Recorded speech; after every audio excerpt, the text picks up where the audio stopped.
माहिती अधिकाराच्या जाचक नियमांच्या विरोधात अकोला शहरात 25 जूनला जनआंदोलन होणार आहे. माहितीचा अधिकार अधिनियम 2005 हा लोकशाहीतील पारदर्शकतेचा आणि उत्तरदायित्वाचा प्रमुख आधारस्तंभ मानला जातो.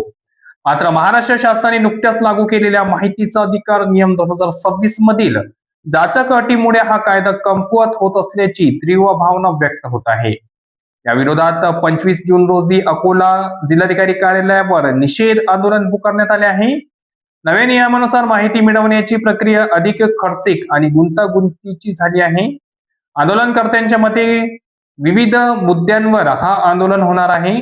अर्ज शुल्क, अपील शुल्क आणि माहिती प्रतीच्या शुल्कात केलेली वाढ, माहिती मागण्यांचे कारण देणे बंधनकारक करणे, ओळखपत्र जोडण्याची सक्ती आणि एक विषय एक अर्ज यासारख्या नियमांचा फास, सुनावणीला गैरहजर राहिल्यास अपील थेट फेटाळण्याची मुभा अशा विविध मुद्द्यांवर हे जनआंदोलन होणार आहे. भ्रष्टाचार उघडकीस आणण्यासाठी आणि सार्वजनिक निधीचा हिशोब विचारण्यासाठी हा कायदा सामान्य माणसाचे सर्वात मोठे स्रोत आहे. या नियमानुसार हा कायदा कमकुवत करण्याचा प्रयत्न होत असल्याची भीती सामाजिक कार्यकर्त्यांनी व्यक्त केली आहे. राष्ट्रीय लोक आंदोलन, निर्भल बनवू जन आंदोलन आणि विविध सामाजिक संघटनांच्या वतीने 25 जून 2026 रोजी दुपारी 3 वाजता अकोला जिल्हाधिकारी कार्यालय येथे हे निषेध आंदोलन होणार आहे.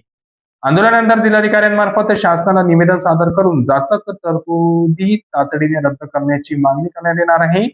समाजसेवक गजानन हरणे यांनी अकोलेकरांना या आंदोलनात मोठ्या संख्येने सहभागी होण्याचे आवाहन केले आहे.